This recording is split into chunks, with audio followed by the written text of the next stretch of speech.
लोहिया वाला, गोविंद सिंह वाला, गोविंद सिंह वाला, संविधान वाला, संविधान वाला, हम छीन लिया है, हमने लिया है, हम लड़ लिया है, आगे जो छीनना हम फिर से लड़ेंगे, हम फिर से लड़ेंगे।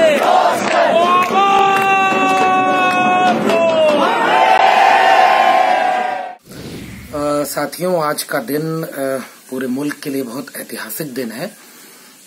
जो विश्वविद्यालयों की पहुंच तक ये बहुजनों की बाधा थी, ये रोस्टर, इस रोस्टर पर अध्यादेश आया है और ये निश्चित रूप से बहुत खुशी का दिन है। लेकिन मैं इसे खुशी के रूप में बहुत नहीं मानता हूं, क्योंकि जो पहले से मिला था उसी को इस सरकार ने छीना। हमारे संघर्षों ने उसे ही वापस पाया है। लड़ाई उससे आगे जानी थी, लेकिन हमारी पूरी ताकत इस बात में लग गई कि हम लोग किस तरह से जो पाया है वही बचा पाए। लेकिन ये इस मायने में वाकई महत्वपूर्ण है कि आज भी 70 साल बाद संविधान के नाते ये मुमकिन हुआ है कि हम सड़क पर उतर करके अपने हक हुकूक को बचा सकते हैं, एकजुट रह सकते हैं। लड़ाई उस एकजुटता के साथ अब आगे बढ़ेगी। सड़क पर उतरे हमारे गांव के बूढ़े बुजुर्गों, भाइयों को और तमाम राजनीतिक दलों को, तमाम सामाजिक संगठनों को, तमाम विश्वविद्यालयों के शोधार्थियों को, छात्रों को और शिक्षकों को हम सैल्यूट करते हैं। और इस लड़ाई का उन्वान अब यहाँ से और आगे बढ़ेगा। आप सभी को इंकलाब जिंदाबाद। आज का जो ये अध्यादेश पे जो सरकार का निर्णय है, ये बहुजन एकता की और प्रगतिशील साथियों की जो सामूहिक संघर्ष है उस जीत का ये नतीजा है।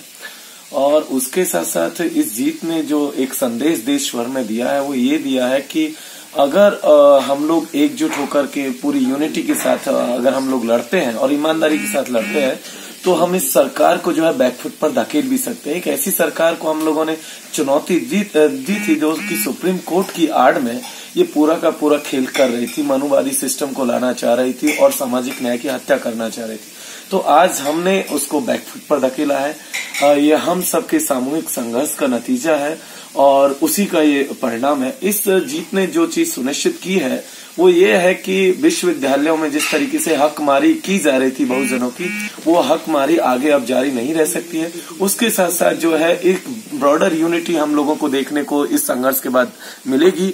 और उस सबके लिए, इस संघर्ष के लिए और इस जीत के लिए आप सबको बहुत बहुत बधाई और आप सबका बहुत बहुत शुक्रिया। आज जो 200 पॉइंट रोस्टर के ऊपर जो सरकार ऑर्डिनेंस लेकर के आई है, हम ये मानते हैं कि ये डूटा और देश भर के जो बहुजन समाज के लोग हैं जो पिछले 1 साल से आंदोलित थे और आंदोलन कर रहे थे और चाह रहे थे कि ये दबाव बनाएं सरकार के ऊपर, और इस दबाव के कारण ही हम समझते हैं कि उनकी जीत हुई है और ये सरकार जो है ऑर्डिनेंस लाने पर मजबूर हुई है। ऑर्डिनेंस आ गया है, लेकिन हम समझते हैं कि ये लड़ाई की शुरुआत है। आगे हमें देखना पड़ेगा कि ये ऑर्डिनेंस जो है वो बिल में तब्दील हो। ये सरकार रहे या अगली सरकार आए, तो हमें लगता है कि हमें चौकस रहना पड़ेगा और जो बहुजन समाज है और डूटा है, सारे शिक्षक वर्ग है, उन सबको ये देखना पड़ेगा कि आने वाली सरकार भी मजबूर हो और वो इसको ऑर्डिनेंस को बिल के अंदर तब्दील करे। और ये भी देखना पड़ेगा कि बाकी जो चीजें हैं इससे संबंधित, चाहे वो अपॉइंटमेंट का मसला हो, बिल की डिटेल्स क्या हैं, इन सबको लेकर के भी पार्लियामेंट में हमें चौकस रहना पड़ेगा कि उसकी सही से व्यवस्था हो और कोई इस प्रकार का मामला ना हो जिससे हमें फिर से एक बारी धक्का लगे। सबसे पहले बहुजन समाज को बधाई। आज का दिन ऐतिहासिक दिन है। ऐतिहासिक दिन 2 मायनों में है। एक तो जो हमारा संवैधानिक अधिकार प्राप्त था उसको हम पुनः वापस पाए हैं। दूसरी बात बधाई की इसलिए भी है कि जो बहुजन समाज आज तक बिखरा हुआ था वो एक होना सीख गया है।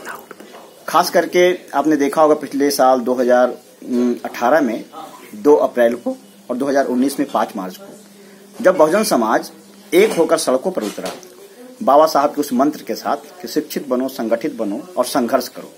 हम शिक्षित तो हो गए थे, संगठित नहीं हो पा रहे थे। लेकिन ये 2 दिन हमारा इतिहास को बदलने वाला दिन है। हम शिक्षित होकर अब संगठित होकर संघर्ष करना सीख गए हैं। और यही कारण है कि जिस मांग को पिछले 1 साल से हम सड़कों पे थे और यह सरकार सिर्फ आश्वासन पे आश्वासन दे रही थी, अध्यादेश ला नहीं रही थी, वह 5 मार्च की हमारी एकता को देखकर, हमारे संघर्ष को देखकर यह मजबूर हो गई और हमें अध्यादेश लाना पड़ा। तो सचमुच यह ऐतिहासिक दिन है। मैं सभी को बधाई देता हूं और एक निवेदन करता हूं कि जिस तरह से हम संगठित हुए हैं, यह संगठित होना बरकरार रहे और जब जब हमारे संवैधानिक हकों पर हमला होता है तो हम इसी तरह सड़क पर उतरते रहें।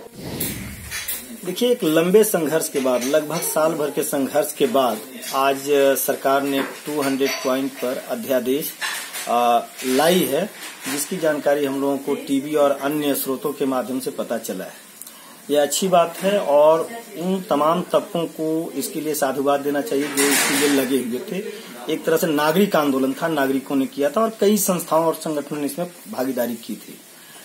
लेकिन इस पे डिटेल क्या है, जब तक कल परसों 1-2 दिन में आएगा तो उसका अध्ययन किया जाए कि इसमें बैकलॉग का क्या मामला है, शॉर्टफॉल का क्या मामला है।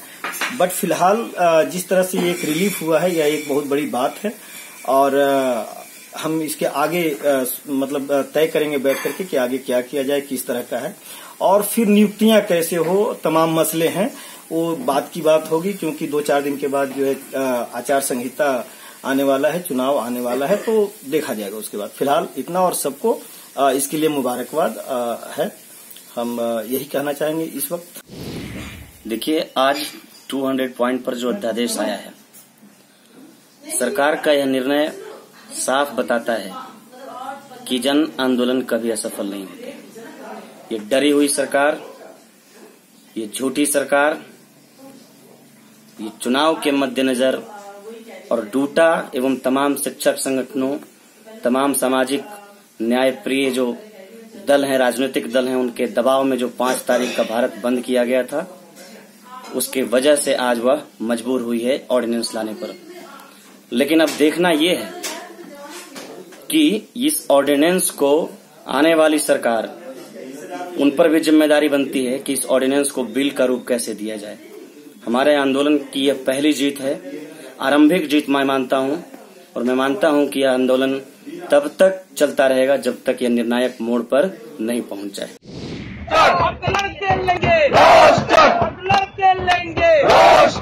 प्यारा प्यारा है हमारा, है जान से प्यारा, है प्यारा प्यारा, तो कौन सा वाला, अम्बेडकर वाला, और बिरसा वाला, तो फूले वाला, सावित्री वाला, तो प्रतिमा वाला, जयपाल वाला। आप देख रहे हैं द शूद्र। बहुजन समाज से जुड़ी तमाम खबरों को जानने के लिए सब्सक्राइब करें हमारा चैनल और बेल आइकन को प्रेस करना ना भूलें ताकि हमारे नए वीडियो की जानकारी आप तक सबसे पहले पहुंच सके।